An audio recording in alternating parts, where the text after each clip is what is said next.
अस्सलाम वालेकुम नाजरीन, आप देख रहे हैं INN चैनल। मैं हूं शेख अहमद अली।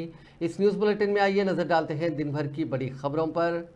ऐसा महसूस होता है कि रियासती काबीना में तौसी प्रोग्राम के लिए मज़ीद चंद दिन लग सकते हैं, क्योंकि 4 जुलाई को काबीना में तौसी किए जाने की कांग्रेस ज़राए से मिलने वाली इतलात और चीफ मिनिस्टर रेवंत रेड्डी की गवर्नर से मुलाकात के बाद ये वाज़ेह हो गया था कि जुमेरात को काबीना में तौसी हो सकती है। तहम चारशंबे को चीफ मिनिस्टर रेवंत रेड्डी के दौरे दिल्ली से ये वाज़ेह हो गया कि फिलफौर काबीना में तौसी का कोई प्रोग्राम नहीं है। ज़राए ने बताया कि काबीना में तौसी के लिए कांग्रेस कायदीन के दरमियान इत्तेफाक राय पैदा नहीं हो सकी। कायदीन के दरमियान इत्तेफाक राय पैदा होने के बाद ही काबीना में तौसी के इम्कानात हैं। ज़राए ने बताया कि चीफ मिनिस्टर रेवंत रेड्डी दिल्ली में पार्टी के कौमी सदर मल्लिकार्जुन खड़गे से मुलाकात करते हुए काबीना में तौसी और PCC के नए सदर के इंतखाब के सिलसिले में बातचीत करेंगे। इस बातचीत के बाद काबीना में तौसी के इम्कानात हैं। इसके लिए मज़ीद एक हफ्ता भी लग सकता है। बताया गया है कि PCC के सदर के इंतखाब के बाद ही काबीना में तौसी की जाएगी, क्योंकि PCC सदर को काबीना में शामिल नहीं किया जाएगा, उन्हें सिर्फ पार्टी की जिम्मेदारी सौंपी जाएगी। फिलवक्त काबीना में 6 अरकान को शामिल कर सकते हैं, लेकिन सिर्फ 4 अरकान को काबीना में शामिल करने का मंसूबा है। बताया गया कि आइंदा 6 महीने में मज़ीद 2 अरकान को काबीना में शामिल किया जा सकता है। BRS से कांग्रेस में शामिल होने वाले अरकान को काबीना में शामिल करने का कोई मंसूबा नहीं है। अलबत्ता आने वाले दिनों में BRS के मज़ीद अरकान अगर कांग्रेस में शामिल होते हैं तो ऐसी सूरत में उनकी तादाद 1/3 होती है, तो उन अरकान के खिलाफ पार्टी इन्हराफ का कानून लागू नहीं हो सकता। ऐसी सूरत हाल में उन अरकान में से किसी 2 को काबीना में शामिल किया जा सकता है। डिप्टी चीफ मिनिस्टर मल्लू भट्टी विक्रमार्का और चीफ सेक्रेटरी शांति कुमारी ने चारशंबे को प्रजा भवन का दौरा किया, जहां 6 जुलाई को चीफ मिनिस्टर रेवंत रेड्डी आंध्र प्रदेश के अपने हम मनसब N चंद्रबाबू नायडू से दूबदू मुलाकात करने वाले हैं। डिप्टी चीफ मिनिस्टर ने मुख्तलिफ महकमे जात के अहदेदारों को दोनों रियासतों के चीफ मिनिस्टर्स के दरमियान इस अहम तरीन मुलाकात के लिए दरकार इंतजामात की हिदायत दी है। तेलंगाना और आंध्र प्रदेश में मुनक़िदा असेंबली इंतखाबात के बाद पहली मरतबा दोनों रियासतों के चीफ मिनिस्टरों की मुलाकात होने वाली है, जिसके दौरान समझा जाता है कि आंध्र प्रदेश तंजीम जदीद कानून के तहत जिन उमूर की हनूज यकसोई नहीं हुई है, उनकी यकसोई की राहें तलाश की जाएंगी।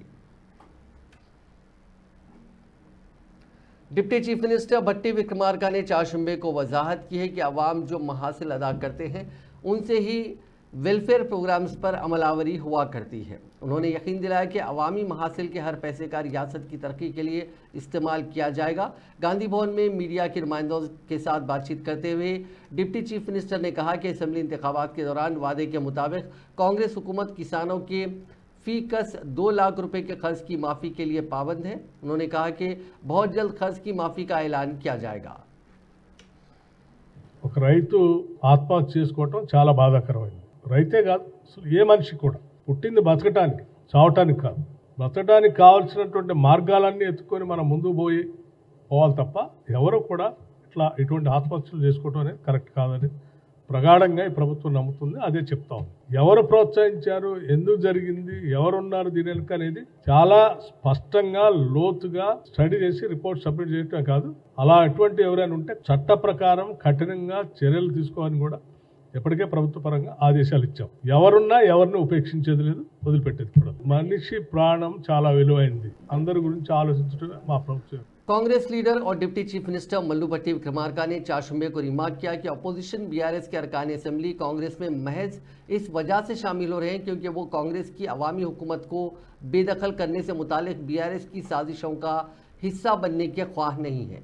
मीडिया के नुमाइंदों से गैर रस्मी बातचीत करते हुए डिप्टी चीफ मिनिस्टर ने कहा कि कांग्रेस किसी भी BRS रुकन असेंबली को अपनी पार्टी में शामिल होने के लिए दावत नहीं दे रही है और अपोजिशन के अरकान असेंबली ही साबिक चीफ मिनिस्टर चंद्रशेखर राव के रवैये से तंग आकर कांग्रेस में शामिल हो रहे हैं।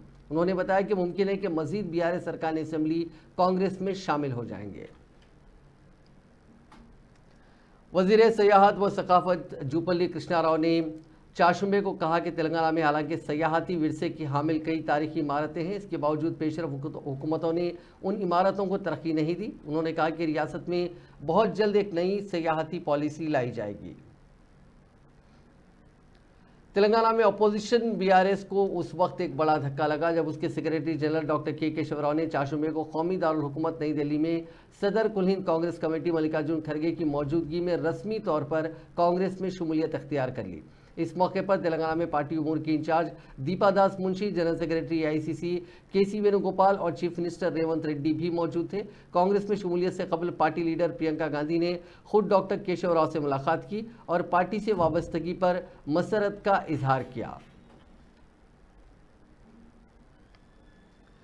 तेलंगाना हाईकोर्ट ने भारत राष्ट्र समिति के मुनहरिफ अरकान असेंबली को नाअहल करार देने से मुतालिक दाखिल करदा दरखास्त पर समाअत 8 जुलाई तक मुलतवी कर दी। अपोजिशन बीआरएस के अरकान असेंबली पी कौशिक रेड्डी और विवेकानंदा ने बीआरएस के टिकट पर मुंतखब होने के बाद हुक्मरान कांग्रेस में शामिल होने वाले अरकान असेंबली को नाअहल करार देने के लिए हाई कोर्ट में दरखास्त दाखिल की है। स्पीकर असेंबली जी प्रसाद कुमार से भी नुमाइंदगी की गई है कि वो मुनहरिफ अरकान असेंबली दानम नागेंद्र, कडियम श्रीहरि, टी वेंकट राव को नाअहल करार दें। दरखास्त गुजाराओं ने बताया कि मुनहरिफ अरकान असेंबली को नाअहल करार देने के मामले में सुप्रीम कोर्ट की वाज़ेह रूलिंग भी मौजूद है, जिसमें कहा गया कि नाअहल करार देने की दरखास्तों पर अंदरून 90 दिन फैसला किया जाना चाहिए। बीआरएस के टिकट पर मुंतखब होने के बावजूद कांग्रेस में जो 6 अरकान असेंबली शामिल हुए हैं उनमें दानम नागेंद्र, टी वेंकट राव, कडियम श्रीहरि, के यादయ్య, डॉक्टर संजय कुमार और पोचाराम श्रीनिवास रेड्डी शामिल हैं। बीआरएस के रुकन असेंबली कौशिक रेड्डी तेलंगाना में ऐसे पहले अवामी नुमाइंदे हैं जिनके खिलाफ नए फौजदारी कानून भारतीय न्याय संहिता के तहत मुकदमा दर्ज किया गया। यह कानून 1 जुलाई से नाफिजुल अमल हो गया है। करीमनगर में 1 टाउन पुलिस स्टेशन ने हल्के हुजूराबाद की नुमाइंदगी करने वाले रुकन असेंबली के खिलाफ करीमनगर जिला परिषद के इजलास के दौरान ओहदेदारों को उनके फ़राइज़ की अंजामदही में रुकावटें पैदा करने के लिए केस दर्ज किया है। जिला परिषद के चीफ एग्जीक्यूटिव ऑफिसर की शिकायत पर पुलिस ने कौशिक रेड्डी के खिलाफ बीएनएस की दफा 221 और 126(2) के तहत मुकदमा दर्ज किया है। విమర్శించడం స్పీచ్ లేదు. నేను మీటింగ్ పెట్టుకుంటే డిఇఓ గారు ఎమ్మెల్యే మీటింగ్ పెడితే ఎట్లా అటెండ్ అవుతారు అని చెప్పి లెటర్ నోటీస్ ఇస్తారు. ఎంబీఓ గాని డిమోషన్ చేస్తారు. ఎట్లా కలెక్టర్ గాని ఎగ్జామ్ లేదు, ఇప్పుడు సస్పెండ్ చేయాలని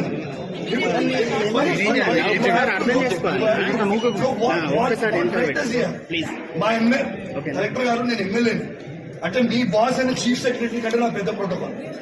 నా ప్రైవేట్ నో వాట్ ఏమంటే నేను మీ జవాబు ఎప్పుడు మీరు వెళ్ళిపోతున్నారు ఏం చేయాలి?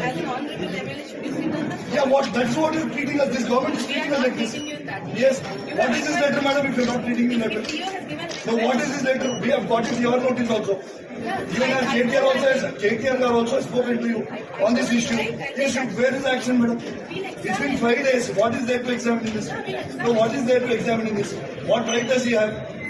No, what right? You please suspending immediately. What right? You please take a break and then you take action. You are suspending. Otherwise, we will not do it. This is very unfair.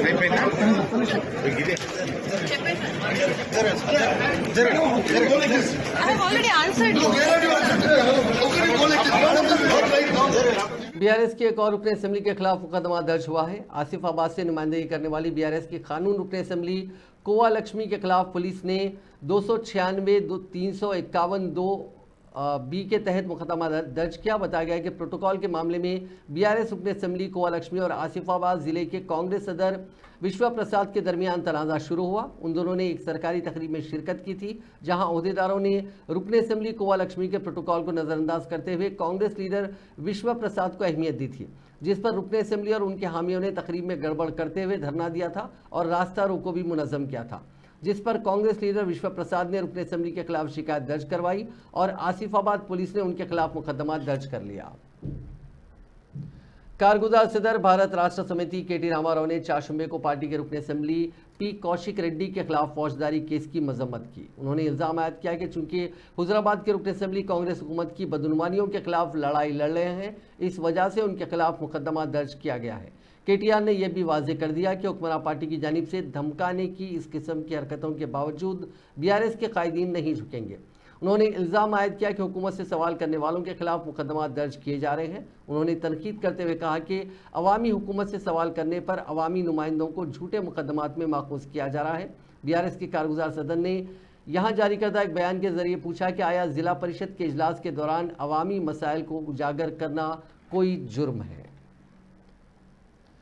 साबिक वजीर व रुकन assembly Harish Rao ने बरखी bills की उसूली की जिम्मेदारी Adani company के हवाले करने पर बरहमी का इजहार किया। उन्होंने कहा कि हैदराबाद के पुराना शहर में बरखी के बिल्स की उसूली की जिम्मेदारी अडानी की मिल्कियत वाली एक प्राइवेट कंपनी को सौंपना रेवंत हुकूमत की नाअहली को जाहिर करता है। किसी एक इलाके में बिल्स उसूल ना होने का दावा चीफ मिनिस्टर की तकसीम करो और हुकूमत करो की पॉलिसी का सबूत है। हरीश राव ने रेवंत रेड्डी से इस्तिफसार किया कि अगर बरखी बिल्स हुकूमत से उसूल नहीं हो रहे हैं तो ऐसे में अडानी कंपनी किस तरह उसूल करेगी? क्या वो अडानी के मुकर्रर करदा बाउंसर से चार्जेस वसूल करेंगे? क्या ये डेली फाइनेंस के सूद का कारोबार है? पुराने शहर में अडानी की मिल्कियत वाली कंपनी के साथ बरखी के शोबे को हवाले करना इस दलील को तक़वियत देता है कि रेवंत रेड्डी बीजेपी के नक्शे कदम पर चल रहे हैं। ఇంత బాగా పనిచేసి ప్రజాసేవ చేసి ప్రభాకర్ అన్న గెలుపులో అద్భుతంగా కృషి చేసిన మీ అందరినీ ఇవాళ గౌరవించాలని ప్రభాకర్ అన్న మీటింగ్ పెట్టడం చాలా సంతోషం। ఈ కార్యక్రమం నిజంగా మంచి కార్యక్రమం ప్రభాకర్ అన్న పెట్టిండ్రు। అసలు ముందుగా మీ దుబ్బాకను మీ అందరినీ కూడా నేను మనస్ఫూర్తిగా అభినందిస్తా ఉన్నా। మొన్న పార్లమెంట్ ఎన్నికల్లో రాష్ట్రంలోనే మంచి మెజార్టీ తెచ్చిన నియోజకవర్గంగా దుబ్బాకను నిలబెట్టినందుకు మీకు నా హృదయపూర్వకమైన అభినందనలు। మీకు ప్రభాకర్ అన్నకు అందరికీ కూడా నేను తెలియజేస్తా ఉన్నా। చాలా కష్టపడి పనిచేసినారు। అయితే ఒక్క విషయం నేను మీకు చెప్పాలి, పదవికి విరమణ ఉంటుంది తప్ప ప్రజాసేవకు విరమణ ఉండదు। ఎంపీటీసీ దిగిపోయినా ఇక రేపటి నుంచి మాకేం సంబంధం లేదు అనుకోకుండ్రి। విరమణ పదవికి ఉంటుంది, ప్రజాసేవకు విరమణ ఉండదు। మీరు తప్పకుండా కృషి చేయాల్సిందే। రేపు మీరు వస్తే ప్రభాకర్ అన్న కూడా साबिक वजीर और रुकन असेंबली हरीश राव ने रियासत में बीजेपी और कांग्रेस हुकूमतों की तरफ से मुसलमानों की तरक्की और बहबूद के तईन दिखाए गए इम्तियाजी सलूक की सख्त मजम्मत की है। मुसलमानों की फलाह बहबूद के मामले में बीजेपी और कांग्रेस पार्टियां किसी से कम नहीं होती। मुसलमानों को वोट बैंक के तौर पर इस्तेमाल करने के अलावा उनकी तरक्की के लिए की जाने वाली कोशिशें नाकाम साबित हो रही हैं। ये अफसोसनाक है कि बीजेपी और कांग्रेस पार्टियां न सिर्फ तरक्की और बहबूद के मामले में बल्कि सियासी मौक़े फराहम करने में भी मुसलमानों के साथ इम्तियाजी सलूक का मुजाहरा कर रही हैं। उन्होंने कहा कि इस बात का सबूत इस हकीकत से मिलता है कि लोकसभा, राज्यसभा या मरकज़ी काबीना में बीजेपी का एक भी मुसलमान रुकने पार्लिमान नहीं है। इस मामले में यह हकीकत कि रियासत में कांग्रेस इसी तरह चल रही है जिस तरह मरकज़ में बीजेपी चल रही है। ये वाज़ेह है कि दोनों पार्टियों का रवैया यकसा है। रियासती कानून साज असम्बली और उसी तरह कानून साज काउंसिल और रियासती काबीना में कांग्रेस पार्टी के एक भी मुस्लिम रुकन का ना होना मुसलमानों से उनकी मुनाफिकाना मोहब्बत को साफ तौर पर जाहिर करता है।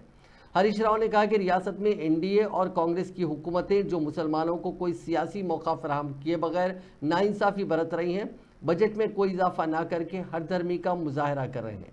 इख्तिदार में आने के बाद कांग्रेस पार्टी जिसने शादी मुबारक स्कीम के हिस्से के तौर पर 1 लाख नकद के अलावा 1 तोला सोना देने का वादा किया था, बीआरएस हुकूमत की तरफ से दी गई 1 लाख रकम भी नहीं दे रही है। इसके अलावा कांग्रेस हुकूमत आज़मीन हज के लिए सहूलियात फराहम करने में मुकम्मल तौर पर नाकाम हो गई है। बीजेपी के रुकने पार्लियामेंट रघुनंदन राव ने दावा किया है कि जारिया माह के अवाखिर से शुरू होने वाले असेंबली इजलास तक बीआरएस के 15 अरकान असेंबली पार्टी तब्दील करने वाले हैं। उन्होंने ये भी कहा कि आइंदा 15 महीनों के बाद रियासत में बीआरएस का वजूद भी बाकी रहेगा या नहीं, इस सिलसिले में कोई वाज़ेह दावा नहीं किया जा सकता। बीजेपी के दफ्तर में प्रेस कॉन्फ्रेंस से खिताब करते हुए रघुनंदन राव ने रेवंत रेड्डी हुकूमत पर इंतखाबी वादों से मुनहरिफ हो जाने का इल्ज़ाम आयद किया। उन्होंने कहा कि इख्तिदार में आने के 7 महीनों के गुजर जाने के बावजूद कांग्रेस पार्टी ने अपने वादों को पूरा नहीं किया। हुकूमत सिर्फ कमीशन हासिल करने के लिए तरक्याती कामों को अंजाम दे रही है। रियासत में किसानों के मसाइल जू का तू बरकरार है। ప్రముఖ తెలుగు దినపత్రికలో వాళ్ళ నాయకుడు ప్రస్తుత ఎల్ఓపి కాంగ్రెస్ పార్టీ లోక్సభ పక్ష నాయకుడు రాహుల్ గాంధీని పక్కన పెట్టుకొని ఆయన చెప్పినటువంటి మాట, తొలుత రైతు రుణమాఫీ అన్నాడు.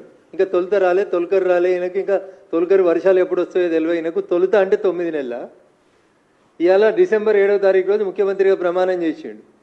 ఆయన భాషలో, వాళ్ళ పాలమూరు భాషలో ఆయనే చెప్పిన మాట, తొలుత రైతు రుణమాఫీ. తొలుత పోయింది, 9 నెలలు అయితే పిల్లలు కూడా పుట్టే టైం వచ్చింది, కానీ తొలుత యాదికి వస్తలేదు రేవంత్ రెడ్డి గారికి. ఇప్పుడు ఉప ముఖ్యమంత్రి గారట, ఇంకో 4 మంత్రులట కమిటీ చేస్తారంట.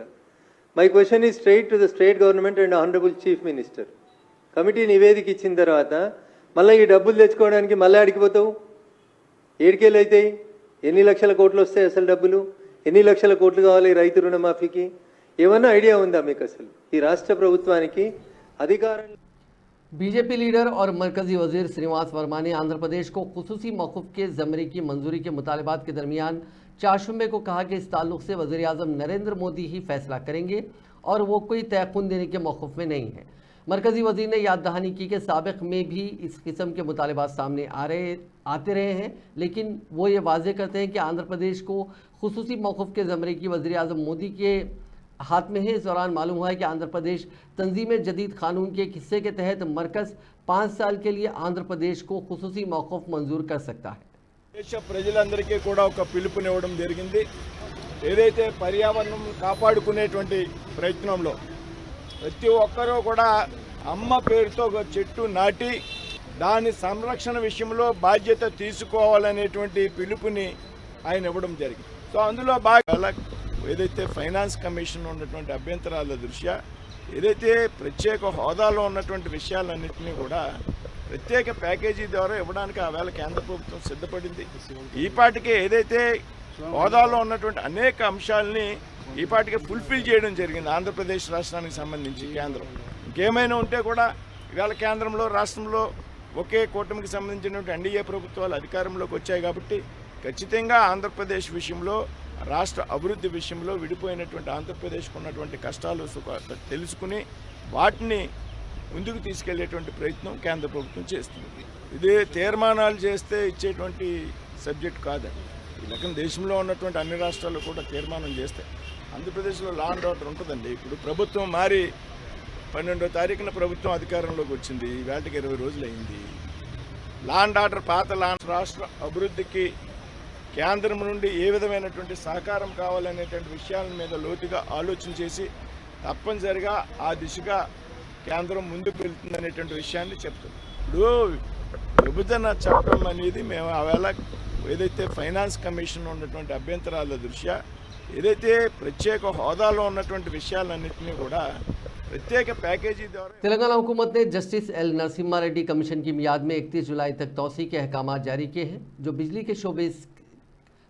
के शोबे के ताल्लुक से साबिक़ बीआरएस हुकूमत के फैसलों की तहकीकात के लिए कायम किया गया है। रियासती हुकूमत ने 14 मार्च को कमीशन तश्कील दिया था और उसे 30 जून तक रिपोर्ट पेश करने की हिदायत दी। ताहम जस्टिस नरसिम्हा रेड्डी की 7 अप्रैल को शुरू की गई तहकीकात अभी तक मुकम्मल नहीं हुई। कमीशन भद्रादरी और यादाद्री थर्मल पावर प्लांट की तामीर में मुबैना बेज़ाब्तगियों और छत्तीसगढ़ से 1000 मेगावाट बिजली की खरीदारी के माहिदों की जांच कर रहा है। छत्तीसगढ़ में बड़ा एनकाउंटर पेश आया। माओ नवाजों और सिक्योरिटी फोर्सेस के दरमियान फायरिंग के तबादले में 11 माओइस्ट हलाक हो गए। ये एनकाउंटर मंगल को रियासत छत्तीसगढ़ के नारायणपुर ज़िले में पेश आया। District reserve guard, special task force, BSF और इंडो तिब्बत बॉर्डर पुलिस ने मुश्तरका तौर पर तलाशी मुहिम चलाई थी। माओ नवाजों ने अबू जमाद अलका के कोहिमा कमेटी के जंगलात में घात लगाकर जवानों पर गोलियां चलाई। फायरिंग तकरीबन 1.5 घंटे तक जारी रही। इब्तदाई इत्तलात के मुताबिक सिक्योरिटी फोर्सेस की फायरिंग में 11 माओइस्ट मारे गए। सिक्योरिटी फोर्सेस ने भारी हथियारों और मवाद को जब्त किया और माओइस्टों की नाशें कब्जे में ले ली। पुलिस ने अभी तक सरकारी तौर पर वाक़े की मुकम्मल तफसीलात की तस्दीक नहीं की है। 30 जून को जिला नारायणपुर के कोकामेटा थाना क्षेत्र अंतर्गत गमंडी एवं हितुलवार इलाके में प्रतिबंधित एवं गैर कानूनी सीपीओ मोदी संगठन की उपस्थिति की सूचना पर डीआरजी, एसटीएफ, आईटीबीपी एवं बीएसएफ का संयुक्त बल अभियान के लिए रवाना किए गए थे। अभियान के दौरान दिनांक 2 जुलाई को सुबह लगभग 10:30 बजे से अनेक बार माओवादी एवं सुरक्षा बल के बीच में मुठभेड़ हुई। मुठभेड़ के पश्चात सर्चिंग से इलाका में 5 पुरुष माओवादियों का डेड बॉडी और 1 303 वेपन, 3 315 बोर वेपन और काफी बड़ी संख्या में मजलोडिंग राइफल, बीएलजी शेल्स और बीएलजी लॉन्चर एवं अन्य एक्सप्लोजिव मटेरियल और हथियार बरामद किए गए थे।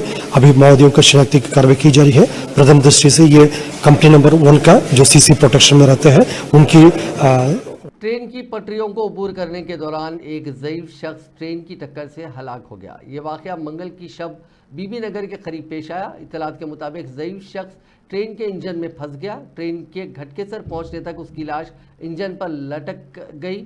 लोको पायलट ने उसकी लाश को देखा और ट्रेन रोक दी। उसने रेलवे पुलिस को इस बात की इत्तला दी, जिसने वहां पहुंचकर ज़ाब्ते की कार्रवाई की।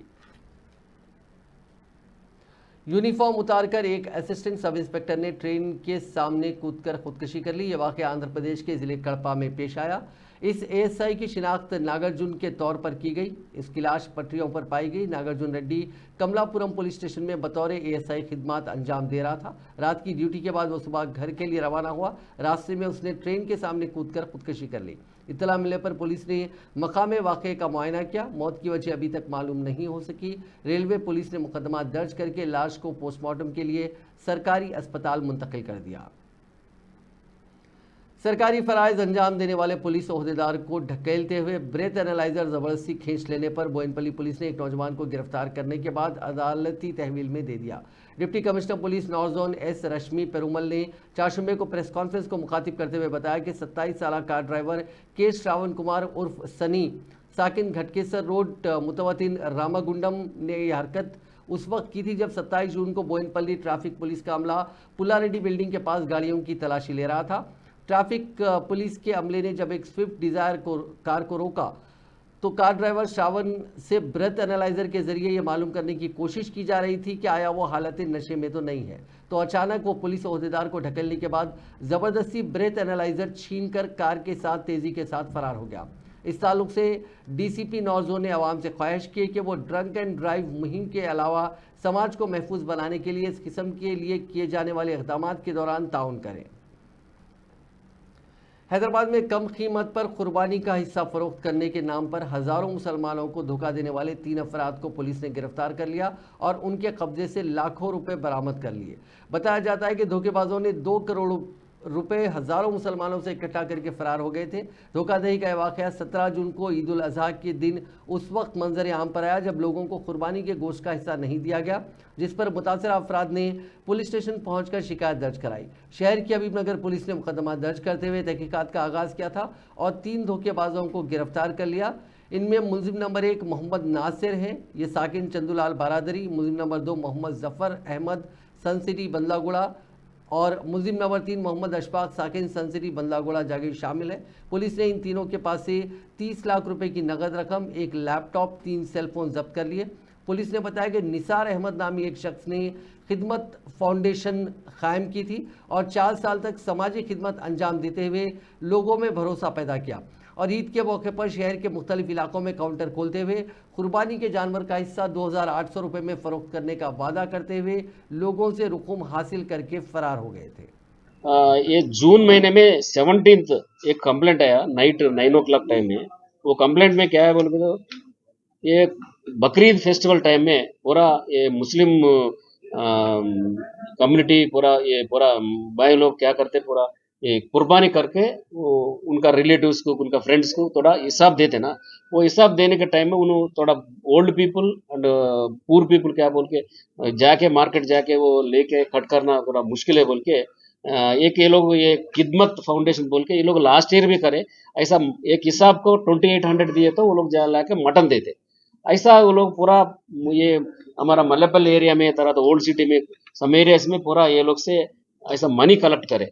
वो बकरीद टाइम में वो उन्हें पैसा दिया 10 यूनिट बुक करे तो 28,000 देना। 28,000 के 10 यूनिट्स ला के मटन देते उनको वो लोग को बांट लेते पूरा।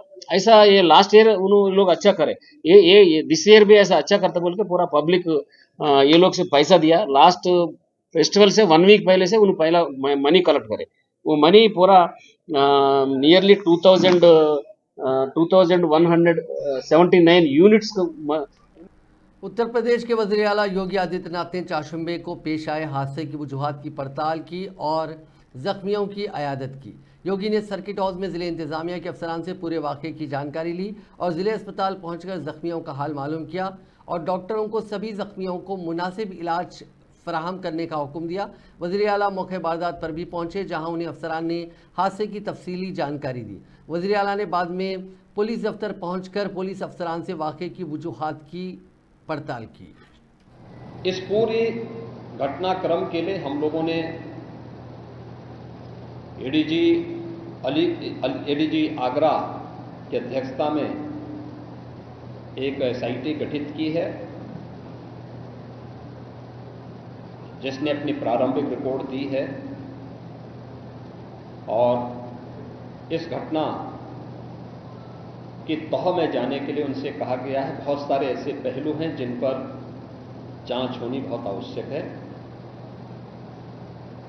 अब तक प्रथम दृष्टया जो थी हमारी कार्रवाई ये थी कि राहत और बचाव के कार्य को आगे बढ़ाने के बाद आयोजकों को पूछताछ के लिए बुलाना,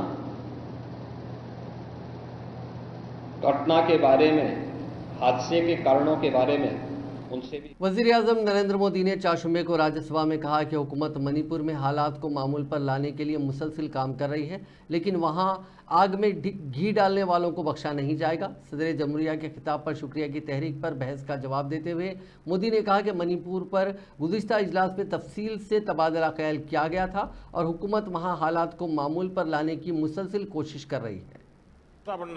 भारत के गवर्नमेंट की रचना, वहां जो कुछ भी घटनाएं घटी, 11,000 से ज्यादा एफआईआर की गई है। मणिपुर छोटा सा राज्य है, 11,000 एफआईआर की गई है, 500 से ज्यादा लोग अरेस्ट हुए हैं। आदरणीय सभापति जी, इस बात को भी हमें स्वीकार करना होगा कि मणिपुर में लगातार हिंसा की घटनाएं कम होती जा रही है। इसका मतलब शांति का आशा रखना, शांति पे भरोसा करना संभव हो रहा है। आज मणिपुर के अधिकांश हिस्सों में आम दिनों की तरह स्कूल चल रहे हैं, कॉलेज चल रहे हैं, दफ्तर और दूसरे संस्थान खुले रहे। पार्लियामेंट की कार्रवाई के दौरान चाशुम्बे को वजीर आजम नरेंद्र मोदी ने सदर के खिताब पर शुक्रिया की तहरीक पर राज्यसभा में बहस का जवाब दिया। इस दौरान हिज़्ब इख्तिलाफ के अरकान ने उनकी बातों पर एहतजाज किया और वॉकआउट करके ऐवान से बाहर चले गए। बादशाह मीडिया से खिताब करते हुए मल्लिकार्जुन खड़गे ने कहा कि हमने ऐवान से वॉकआउट किया क्योंकि वजीर आजम शुक्रिया की तहरीक का जवाब देते हुए गलत बयानी कर रहे थे। झूठ बोलना, लोगों को गुमराह करना और सच के खिलाफ बात करना उनकी आदत है। हम सबने इसलिए वॉकआउट किया कि जो प्राइम मिनिस्टर अपना राष्ट्रपति अभिभाषण पर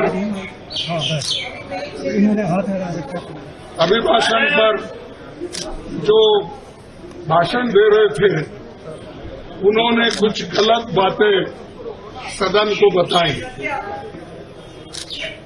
गलत झूठ, और उनकी आदत है कि झूठ बोलना, लोगों को भ्रमित करना और जो सत्य के जो विरोध में बात करना, ये उनकी आदत है।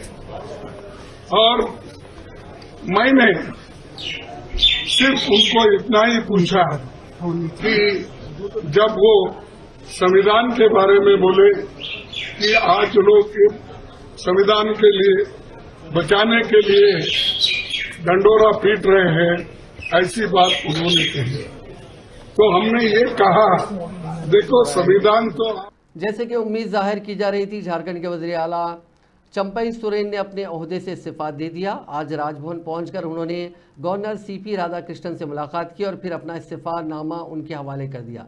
इसके साथ ही हेमंत सोरेन ने हुकूमत साजी का दावा भी पेश कर दिया, यानी जल्द ही एक बार फिर वो वज़ीर आला के ओहदे का हलफ लेंगे और रियासत की जिम्मेदारी संभालेंगे। काबिल जिक्र है कि झारखंड मुक्ति मोर्चा के कारगुजार सदर हेमंत सोरेन इंडिया ब्लॉक के अरकान असेंबली की मुत्तफ़िक़ा राय के बाद तीसरी बार रियासत के वज़ीर आला की शक्ल में वापसी करेंगे। आज इंडिया ब्लॉक के लीडरों और अरकान असेंबली ने वज़ीर आला चंपई सोरेन की रिहाइश पर मीटिंग की, जिसमें इत्तेफाक राय से हेमंत सोरेन को जेएमएम कानून साज पार्टी का लीडर मुंतखब करने का फैसला हुआ। महकमे मौसमियात ने चाशुम्बे को मुतला किया है कि जुनूब मगरबी मानसून तेलंगाना में बतदरीज सरगर्म हो रहा है, जिसके नतीजे में आने वाले 3 दिन के दौरान रियासत के मुख्तलिफ अजला में हल्की ता औसत बारिश होगी। 4, 5 और 6 जुलाई को मुख्तलिफ अजला में 30 ता 40 किलोमीटर फी घंटे की रफ्तार से तेज़ हवाएं चलने और बारिश का इम्कान जाहिर किया जा रहा है। इनमें हैदराबाद भी शामिल है, जहां आजम तरीन दर्ज हरारत 34 डिग्री सेल्सियस दर्ज किया गया। नाजरीन, इस न्यूज़ बुलेटिन में बस इतना ही। आप देखते रहिए INN चैनल।